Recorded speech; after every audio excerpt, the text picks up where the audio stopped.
Halo semuanya, Assalamualaikum warahmatullahi wabarakatuh. Perkenalkan nama saya Nasr Salsabila Tuhati, NIM G002117 dari kelompok A8. Di sini saya akan mempresentasikan mengenai anatomi abdomen. Nah, yang pertama ada dinding abdomen di bagian anterior. Nah, bagian anterior sendiri dari superficialis ke profunda eh, itu ada 7 lapis ya. Nah, yang pertama ada kulit, yang kedua ada fascia superficialis, yang fascia superficialis tuh ini ada fascia chamber sama fascia scarpa. Fascia chamber yang ini, fascia scarpa itu yang ini. Lalu ada yang ketiga, lapisan ketiga ada fascia profunda yang ini. Lalu yang keempat ada musculi et aponeurosis di mana di situ tuh ada kumpulan muskulus gitu dan yang ada musculus obliquus externus abdominis ini yang ini, terus ada musculus obliquus internus abdominis yang ini, lalu ada musculus transversus abdominis yang ini, lalu ada musculus rectus abdominis yang ini, dan juga ada musculus pyramidalis. Lalu lapisan kelima ada fascia transversalis yang ini putih ini, lalu ada lapisan keenam ada fascia extraperitonealis yang ini, yang kuning, yang sebagian profunda. Lalu ada yang ketujuh ada peritoneum parietal paling dalam ya di sini. Oke, yang selanjutnya ada dinding abdomen untuk bagian posterior. Kalau bagian anterior tadi ada 7 lapis, yang bagian posterior itu ada 5 lapis. Yang pertama itu ada kulit, dari superficialis ke profunda, yang pertama ada kulit, yang kedua ada fascia superficialis dorsi, yang ketiga ada musculus. Nah, di sini lapisan muskulusnya itu tuh ada 4 lapisan gitu. Jadi muskulusnya itu terbagi menjadi 4 lapisan. Untuk lapisan yang pertama itu ada musculus latissimus dorsi. Untuk lapisan yang kedua itu ada musculus obliquus externus abdominis. Lalu untuk lapisan ketiga itu ada mus eh untuk sorry, untuk lapisan kedua itu ada musculus obliquus externus abdominis, musculus erector spina, musculus longissimus dorsi, dan musculus serratus posterior posterior inferior. Lalu untuk lapisan ketiga itu ada musculus multifidus, musculus interspinal, dan musculus obliquus internus abdominis. Lalu untuk lapisan keempat itu ada musculus quadratus lumborum yang ini. Lalu ada musculus iliopsoas. Nah, musculus iliopsoas sendiri ini itu terdiri atas musculus iliacus, musculus psoas major, dan musculus psoas minor. Nah, musculus iliacus itu ini, yang ini, dan untuk musculus psoas minor itu yang ini, musculus psoas major itu sana. Lalu ada musculus transversus abdominis yang ini. Nah, untuk lapisan keempat sendiri ada fascia extraperitonealis dan yang lapisan terakhir ada peritoneum parietal. Next, kita bakal ke fascia superficial dan fascia profunda. Nah, fascia superficialis itu apa sih? Tadi kan aku udah jelasin di awal. Fascia superficialis itu ada dua, fascia chamber dan fascia scarpa. Nah, di sini fascia chamber itu sebenarnya tuh terdiri atas lapisan lemak. Jadi dia tuh ada lemaknya dan itu tuh banyak gitu. Untuk bedanya dengan fascia scarpa sendiri, fascia scarpa itu merupakan lapisan membranosa gitu. Jadi dia tuh sedikit atau bahkan dia itu nggak ada lemaknya gitu. Oke, next kita ke fascia profunda. Nah, fascia profunda ini tuh sebenarnya hanya ada jaringan tipis gitu, lapisan tipis dari jaringan ikat gitu. Nah, dia tuh menutupi muskulus dan letaknya tuh tepat di sebelah dalam dari fascia scarpa gitu. Next kita ke fascia transversalis yang gambar gambar ini, lalu fascia extraperitonealis yang gambar di tengah, lalu ada peritoneum parietal yang gambar di sebelah kanan. Nah, buat fascia transversalis ini sendiri, fascia transversalis itu kan lanjutan dari fascia profunda ya. Nah, dia itu memagari kavitas abdominalis dan dia tuh berlanjut sampai ke kavitas pelvis gitu. Nih, di sini. Ini Kak, yang ini kan, ini. Nah, dia tuh paling terlihat di sebelah dalam dari musculus transversus abdominis. Nah, terus next kita ke fascia extraperitonealis. Nah, fascia extraperitonealis ini kan berisi jaringan lemak ya. Nah, dia itu fascia ke arah yang sisi anterior dia tuh disebut dengan preperitoneal. Dia yang ini. Nah, terus untuk fascia ke arah sisi posterior dia tuh disebut retroperitoneal. Nah, next kita ke peritoneum parietal atau parietal peritoneum. Nah, apa sih peritoneum parietal? Peritoneum parietal itu lapisan yang melapisi bagian dalam dari dinding abdomen. Dan dia tuh menjadi bagian dari dinding abdomen itu sendiri gitu. Nah, kita next ke sistem otot. Nah, sistem otot abdomen yang ada di gambar ini itu bagian anterolateral. Nah, bagian anterolateral sistem otot itu dibagi menjadi dua, ada flat muscle dan ada vertical muscle. Buat flat muscle sendiri, dia tuh ada tiga muskulus. Yang pertama ada musculus obliquus externus abdominis, yang di sini. Terus ada, bukan, bukan, sorry, sorry, sorry. Yang ini. Lalu ada musculus obliquus internus abdominis yang ini. Lalu ada musculus transversus abdominis. Nah, terus untuk yang vertical muscle sendiri, dia tuh ada musculus rectus abdominis yang ini vertikal kan bentuknya. Dia tuh seratnya tuh kayak iya vertikal gitu ke bawah gitu. Dan dia itu disekat sama yang namanya insersio tendinea gitu. Intersection, sorry, maaf. Intersection tendinea. Terus ada musculus pyramidalis yang di sini. Oke, next. Ini buat gambar lebih jelasnya, buat yang penjelasan aku di depan, yang soal flat muscle sama apa namanya vertical muscle. Nah, buat flat muscle tadi ada tiga ya. Dia tuh ada musculus obliquus externus abdominis, internus musculus obliquus internus abdominis, dan juga musculus transversus abdominis. Nah, bedanya sendiri itu apa? Nah, buat musculus eksternal obliquus externus abdominis, dia itu bentuknya tuh kayak huruf P gitu. Jadi gini, dia tuh seratnya tuh ke bawah miring gitu kayak gini. Nah, kalau musculus obliquus internus abdominis, dia tuh kayak huruf A gitu. Dia tuh gini, naik seratnya tuh kayak naik A gitu. Nah, kalau buat yang transversus abdominis, dia tuh kayak horizontal gitu. Dia tuh bentuknya gini, kayak ini. Nah, buat rectus abdominis sendiri, ya tadi kan dia masuk ke vertical muscle ya. Nah, dia tuh bentuknya vertikal gitu. Dan eh, dia tuh disekat sama intersection tendinosus. Nah, terus ini yang bagian gambar untuk sistem otot abdomen yang di bagian posterior. Itu ada musculus quadratus lumborum, ada musculus psoas minor yang ini, ada musculus psoas major yang ini, ada musculus iliacus dan musculus psoas minor tendon. Yang putih ini betul. Nah, ini ada anatomi rektum proprium. Nah, ini tuh ada rektum kan ya di sini. Ini ada anal-kanalnya. Nah, jadi rektum itu apa sih? Nah, rektum itu kan bagian terminal dari intestinum crassum ya. Dia tuh kelanjutan dari kolon sigmoideum. Nah, rektum itu secara skelotopis itu terletak setinggi VS3 di linea mediana sebelah anterior dari sakrum. Nah, rektum sendiri itu berlanjut ke inferior sampai ke anal kanal yang ada di bawah koksik itu. Nah, penggantungnya itu disebut dengan mesorektum. Nah, rektum sendiri itu kan apa namanya dibagi menjadi dua bagian. Ada rektum proprium dan juga kanalis analis. Nah, buat rektum proprium sendiri di sisi luarnya kan ada yang namanya flexura sacralis dan flexura perinanalis atau flexura anorektal.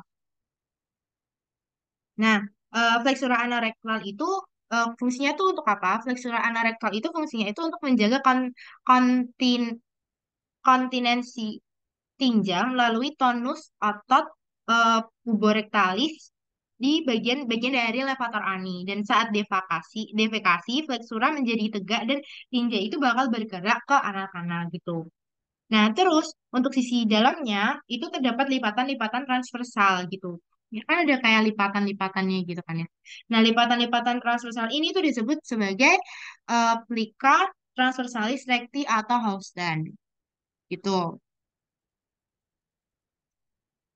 Nah, dia tuh terletak langsung di atas dan didukung oleh diafragma pelvis dan ligamen anokoksigel. Nah, ampula rekti ini, oh ya, di bawah lipatan yang disebut plica transversalis recti itu tadi, sorry ya, itu mengalami dilatasi dan dia tuh bakal membentuk ampula rekti. Nah, ampula rektinya ini dia tuh terletak langsung di atas dan didukung oleh diafragma pelvis dan ligamen anokoksigel gitu.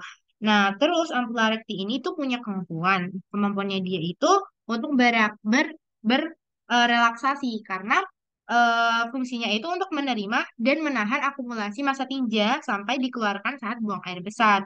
Nah, ampula reksi ini jadi bagian elemen penting gitu yang mempertahankan kontinensi tinja gitu. Lalu ada zona transisi dari rektum ke kanalis analis yang ditandai oleh linea anorektalis atau anorektalis junction. Yang ini anorektalis junction ya. Ini. Jadi tuh area ini tuh ciri-cirinya tuh apa? Ciri-cirinya itu adanya perubahan dari plika transversalis recti ke menjadi plika longitudinal anal kanal gitu. Oke, next. Nah, ini ada anatomi analis kanalis. Nah, eh, jadi analis kanalis sendiri itu dia itu terletak di di bawah diafragma pelvis dan berakhir di anus kan ya. Nah, anal kanal itu dia tuh punya tiga segmen gitu. Yang pertama itu ada zona columnaris, yang kedua ada zona cutanea, yang ketiga ada zona hemorrhoidalis. Nah, yang pertama ada zona columnaris. Nah, zona columnaris itu terdiri dari lipatan longitudinal columna rectalis atau analis yang disebut Morgagni. Bentukannya tuh ini, columna analis Morgagni. Itu yang ini. Ini. Ting. Nah, ini. Ini dia tuh kayak ada eh, lipatan longitudinal gitu kan. Nah, dia tuh dibentuk dari corpus cavernosum. Nah, epitelnya itu kolomner atau kuboid. Lalu ada pecten analis juga. Nah, pecten analis itu yang ini ya. Wait, pecten analis tuh ini. Ini pecten analis. Nah, pecten analis ini tuh epithelium squamous kompleks non keratinisasi. Nah, dia tuh menimbulkan zona putih di mukosa gitu yang disebut sebagai zona alba.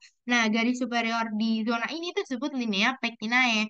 Yang mana linea pectinae? Linea pectinae itu yang ini, itu kayak apa sih? Zona garis garis superior gitu sih. Nah, terus ada juga garis bergerigi. Garis bergerigi mengikuti katup anal. Nah, pada bagian ini itu ada eh, valvula analis. Valvula analis tuh ini. Nih, di sini valvula analis. Nah, terus ada zona cutanea. Zona cutanea itu adalah kulit eksternal dan dia tuh dibatasi secara tidak konsisten oleh linea anocutanea gitu. Yang mana linea anocutanea? Linea anocutanea itu yang ini. Sorry, sorry, sorry. Ini, yang ini ada garisnya kan ini. Kayak samar gitu. Nah, terus ada zona hemorrhoidalis. Hemorrhoidalis. Nah, zona hemorrhoidalis ini apa? Itu tempat yang memungkinkan terjadinya benjolan hemoroid gitu. Dia tuh dikarenakan apa? Dia tuh karena pelebaran dari vena hemorrhoidalis. Nah, terus em, yang disebut sebagai internal hemorrhoid itu terjadi di atas linea pectinea. Linea pectinea kan tadi yang ini ya, di sini. Sorry, sorry, sorry, sorry, sorry. Ya, yang di sini. Nah, dia itu em, kalau benjolannya terjadi di atas linea pectina ya, dia itu disebut sebagai internal hemoroid. Sedangkan dia tuh disebut sebagai eksternal hemoroid kalau benjolannya itu di sekitar sini. Jadi dia tuh di bawah linea pectina ya gitu. Jadi kalau yang di atas disebutnya di atas linea pektinnya itu disebutnya internal hemoroid, sedangkan kalau yang di bawah dari linea pektinnya disebutnya sebagai eksternal hemoroid gitu. Nah, terus di kanal sana tadi kan juga udah aku jelasin, dia tuh di permukaan dalam tuh ada morgagni atau columna rectalis yang ini tadi, kayak adalah lipatan longitudinal. Abis itu juga apa namanya? eh dia tuh apa namanya ada valvula analis juga, valvula analis yang ini, terus dia juga ada sinus rectalis gitu. Sinus rectalis itu cekungan cekungan di antara valvula analis gitu. Nah, terus kita bakal next ke otot. Yeay. Nah, ini tuh ada otot di sini, gambar sebelah sini itu ada otot-otot dari eh kanalis-analis sendiri. Nah, ada empat. Ada empat muskulus. Ada yang pertama muskulus sphincter ani internus yang terdiri dari otot polos. Ini internal anal sphincter. Ini. Terus ada muskulus corrugator ani juga, dia tuh otot polos. Terus ada ini ya muskulus corrugator ani. Terus ada muskulus sphincter ani externus yang ini eksternal anal sphincter. Dia itu dibagi menjadi tiga bagian. Ada tiga part, yaitu ada deep part, superficial part, dan subcutaneous part. Oke, terus lanjut ke dia tuh ada musculus puborectalis, musculus puborectalis yang ini jelas banget ini. Dan dia itu bagian dari musculus levator ani. Begitu. Oke, kita bakal next ke vaskular neuro ya, vaskularisasi. Ini aku bakal ke vaskularisasi arteri dulu. Jadi kalau di arterinya di rektum dia itu dibagi jadi tiga bagian, yaitu ada yang eh, ada tiga kayak tiga dia tuh ya ada tiga pokoknya memvaskularisasi. Yang memvaskularisasi itu arterinya tuh ada tiga gitu. Dia ada superior rectal artery, middle rectal artery, dan inferior rectal artery. Nah, yang superior rectal artery ini dia itu merupakan cabang dari arteri mesenterica inferior gitu. Ini sorry. Dia kan inferior mesenteric artery. Nah, dia kan bercabang kan di sini. Nah, dia tuh merupakan superior rectal artery itu merupakan cabang dari arteri mesenterica inferior gitu. Nah, terus buat arteri rectalis medial dan arteri rectalis inferior sendiri, dia tuh merupakan cabang dari arteri iliaca interna gitu. Bisa dilihat di gambar ini kan yang middle rectal artery ya. Nah, yang di sini tuh kan inferior rectal artery. Nah, dia tuh bareng-bareng dia tuh bakal ke ini ke sini. Ini kan percabangannya kan di sini. Ding, di sini internal iliaca arteri. Jadi arteri rectalis media dan arteri rectalis inferior dia itu merupakan cabang dari arteri iliaca interna. Nah, oke next kita bakal ke vena. Em, jadi vena kalau buat venanya rektum itu ada vena rectalis superior, vena rectalis media dan vena rectalis inferior. Nah, vena rectalis superior sendiri dia itu nanti akan bermuara ke vena mesenterica inferior. Habis dari vena mesenterica inferior dia itu bakal bermuara ke vena porta. Sedangkan untuk middle rectal veins atau vena rectalis media dia tuh bakal bermuara ke vena iliaca interna yang ini ya kan bisa dilihat.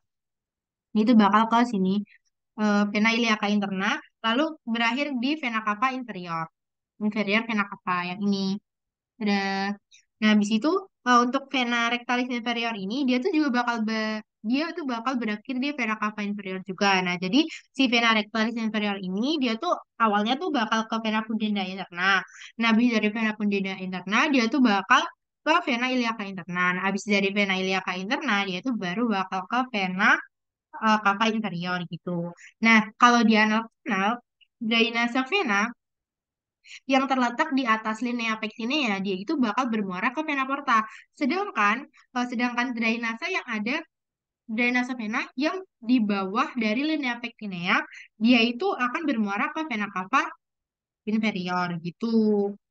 Nah, terus kita bakal berlanjut ke inervasi dan vaskularisasi limfa.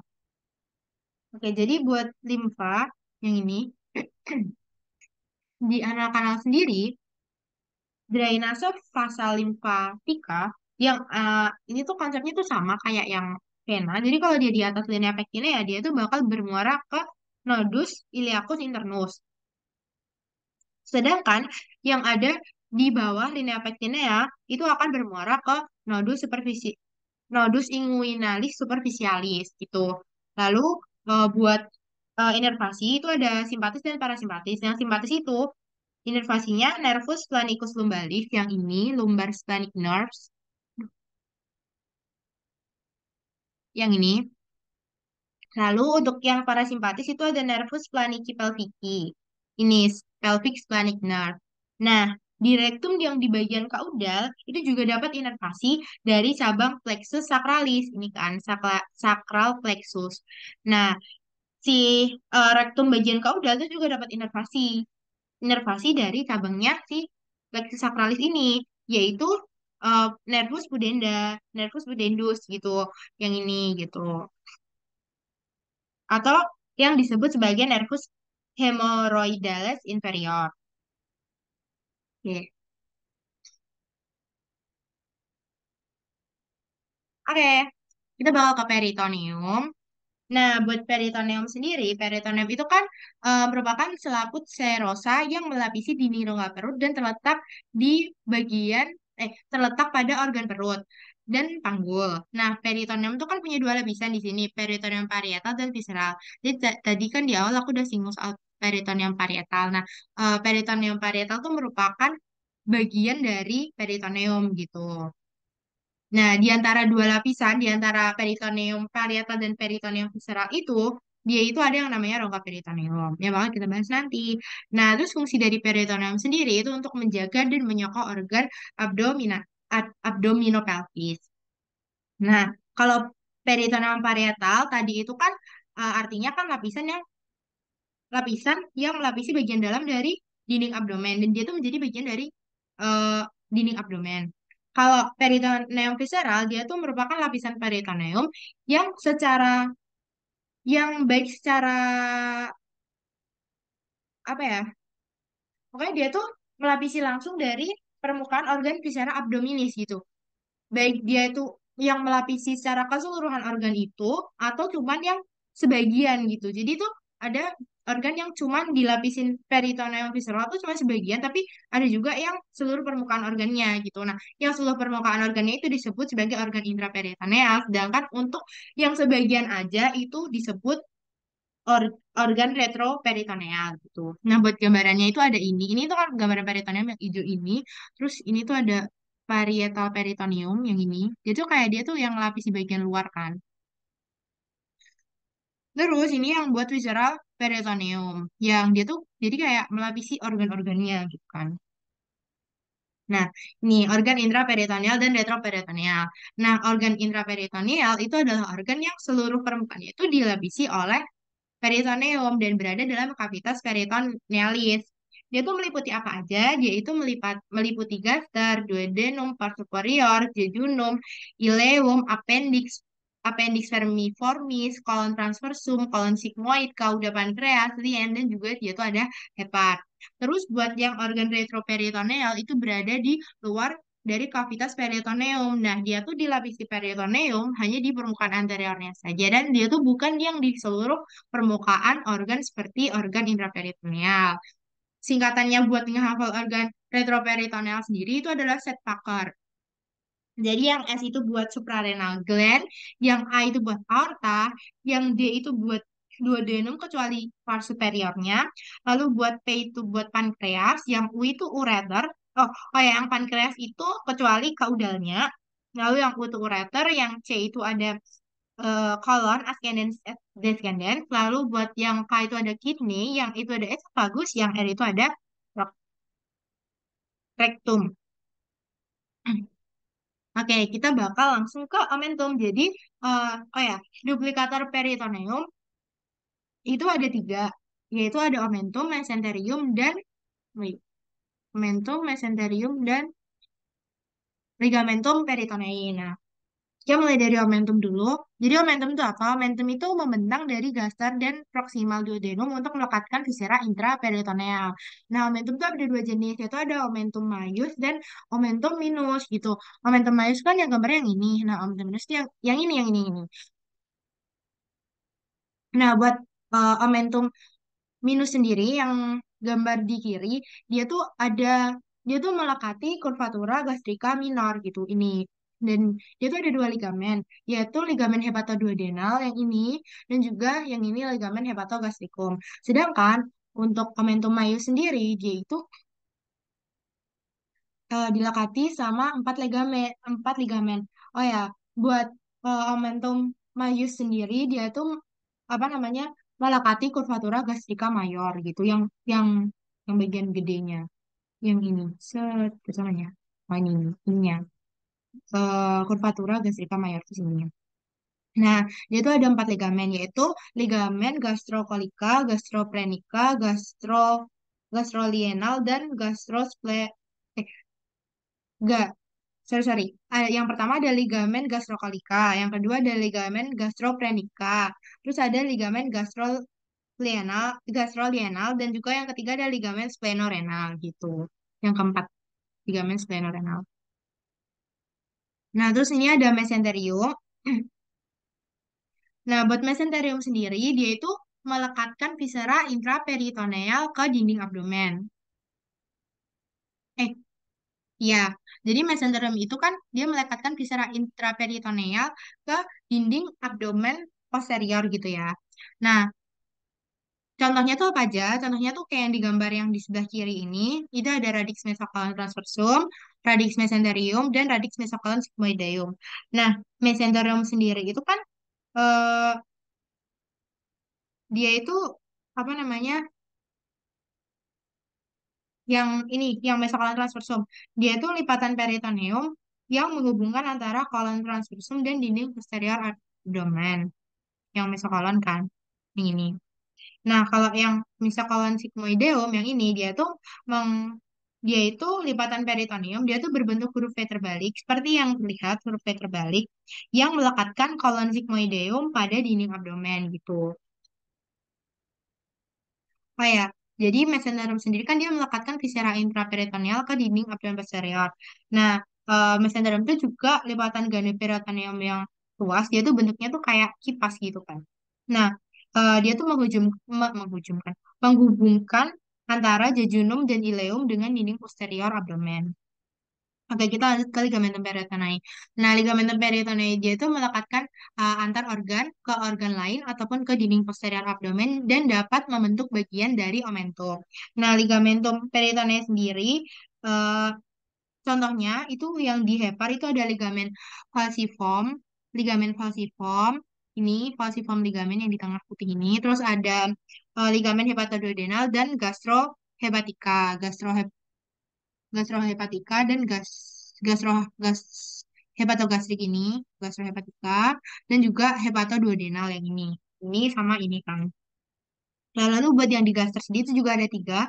Ada ligamen gastroplenica, gastroplenik ligamen yang ini. Terus ligamen gastroplenica, dan juga ada ligamen gastrokolika gitu. Oke, next. Nah, ini ada greater sac, lesser sac, dan foramen Winslow gitu. Wait ya, jelasnya di belakang. Ada. Nah, jadi buat apa namanya greater sac, hmm, dia tuh berawal dari ini peritoneal cavity. Jadi tadi kan aku udah sempat singgung ya peritoneal cavity. Nah, peritoneal cavity itu the space between the parietal and visceral peritoneal layers. Jadi rongga yang dia tuh rongga yang terbentuk di antara peritoneum parietal dan peritoneum visceral gitu. Dan eh, terus habis itu si cavity peritoneal ini itu dibagi menjadi dua ruang tuh. Nah, dua ruang yang bisa berhubungan satu sama lain, yaitu the greater sac dan the lesser sac atau omental bursa. Nah, the greater six sendiri itu yang uh, is the larger of the two space. Jadi dia tuh yang paling besar gitu dari uh, lesser six-nya gitu. Jadi itu yang paling gede. Nah, it extends from the diaphragma to the pelvic cavity. Dia itu the greater six, dia tuh lanjutan dari diaphragma sampai ke pelvic cavity gitu.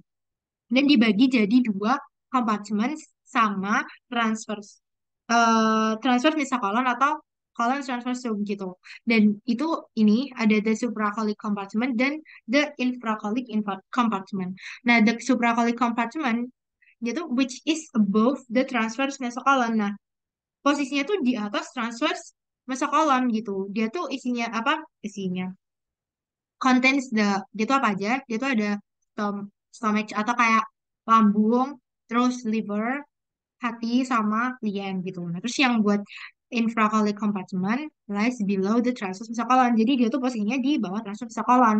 Mostly apa? Isinya ya small and large intestine atau kayak itu usus gitu, usus besar, usus kecil, usus kecil, usus halus ya gitu. Nah, terus di sini ada di omental bursa atau yang bisa disebut the letter sac gitu. Letter sac itu atau biasa disebut omental bursa juga. Nah, It's located posteriorly to the stomach and the lesser omentum. Dia itu terletak di posterior lambung dan juga the lesser omentum atau itu curvatura omentum minus, sorry. Ya, dia tuh di omentum minus gitu. Dan anteriorly to the pancreas and duodenum. Dia tuh di depannya apa namanya pankreas sama duodenum. The function of the omental bursa, fungsi dari omental bursa sendiri itu untuk allow unrestricted movement of the stomach. Jadi itu kayak apa ya? Movementnya gaster gitu. Nah, the greater sac and omental bursa itu bisa komunikasi. Tadi, sorry, sorry. Tadi udah dibilang ya di sini two space that communicate with each other. Jadi mereka tuh bisa berhubungan satu sama lain tuh the greater sex sama mental bursa atau the lesser sex dia tuh bisa berhubungan satu sama lain. Dengan apa? Dia itu dengan the omental foramen, also called the foramen omental or amplified foramen.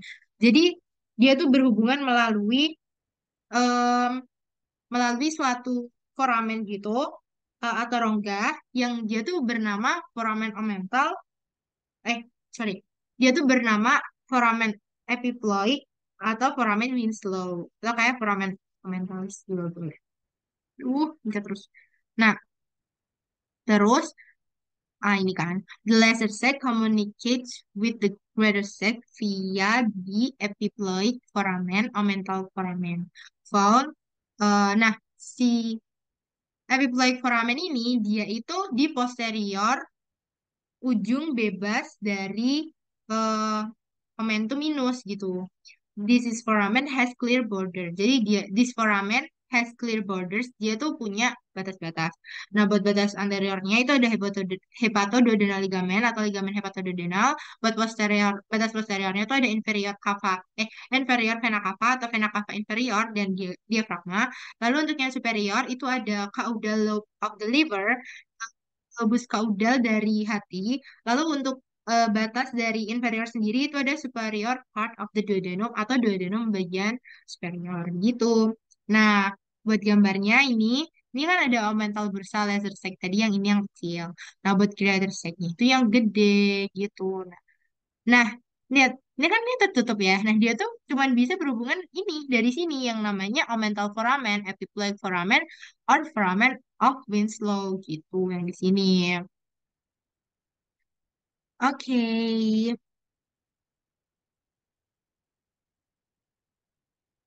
Oke. Nah, ini daftar pustaka yang eh, aku aku dapat semua materi buat buat PPT itu dari sini. Oke. Oke, terima kasih. Maaf jika ada salah kata atau apa namanya kata-kata yang kurang berkenan. Terima kasih semuanya. Assalamualaikum.